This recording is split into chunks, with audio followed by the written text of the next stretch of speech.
Progressive groups have repeatedly called for a lobbyist ban, and now The Prospect reports that Arizona Congressman Raúl Grijalva has issued a Dear Colleague letter seeking a formal support for a formal ban on lobbyists from obtaining any Senate-confirmed positions, presumably in the next Biden administration. So the Grijalva rule would significantly tighten both the Trump and Obama administration standards. Friend of the show and Intercept DC Bureau Chief Ryan Grim has been following this story and many more and joins us now for more on that letter and that push. Great to see you, Ryan. Good to see you, Ryan.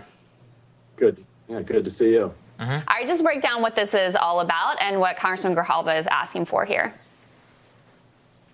So this flows out of the rhetoric around the swamp and the corruption in Washington. You know, Barack Obama, when he ran for president in 2008, was one of the first to make this a huge issue, to say that there would be no lobbyists serving in his administration.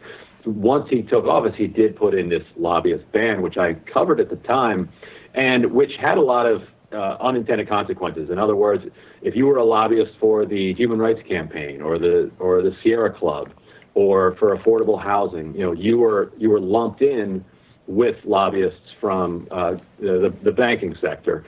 But lobbyists from the banking sector were much more able to get waivers from that policy, whereas because the lobbyist for the Sierra Club wasn't as powerful in Washington, they would just be told, you know what, we don't feel like going through the whole process of getting a waiver. So, you're not going to be able to work in our administration. And so, when you start to elevate, process and labels over the more, concrete measures of power, you wind up in these odd situations. So what Grijalva is saying is that actually what really matters is that you go after corporate power here.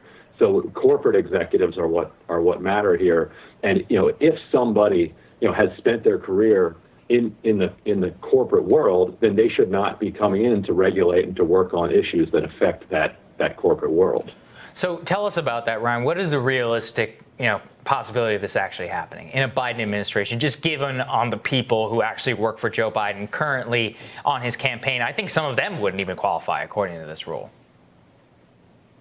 Oh no, a ton of them would be disqualified. And so, I think for that reason alone, I don't think this is going to get through. But I think it's good for Grijalva to be pushing this.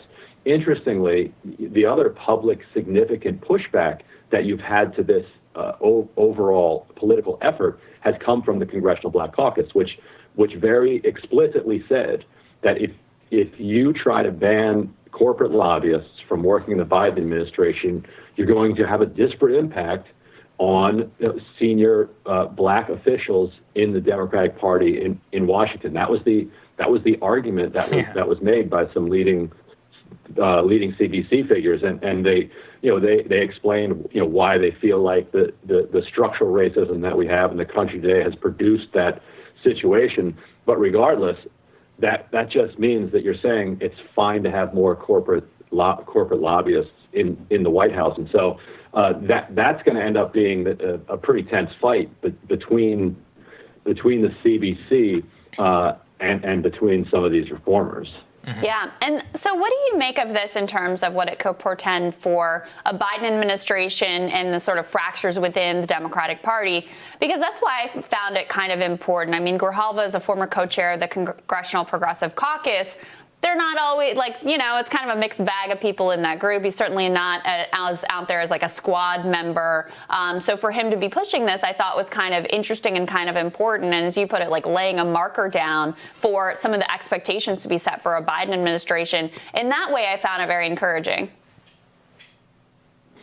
Yes, and a lot of the jockeying is going to be around personnel. Who are going to be the people that are in the room with Biden, because it's a lot of people are assuming that that Biden is going to be able to be persuaded by the people who've talked to him most recently. And so progressives what they're saying here is that they don't necessarily need to be in the top position in power in the room, but they have to be in the room in order to have people on the inside that can then leverage the pressure that people are creating on the outside. If you have a ton of pressure on the outside, but you have nobody nobody at all on the inside who's sympathetic to that outside pressure, you're not going to have the people inside that can maneuver the policy. So you at least need some of those. So the more pressure you put on this, the corporate control of Biden's personnel, the more chance you create for just a few progressives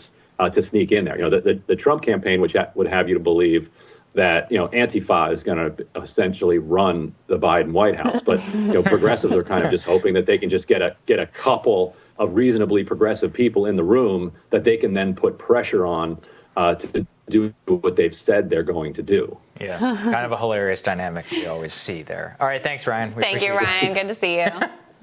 Next on Rising, job numbers are in, and we're going to talk about some pretty stunning data from Yelp. That when Rising continues.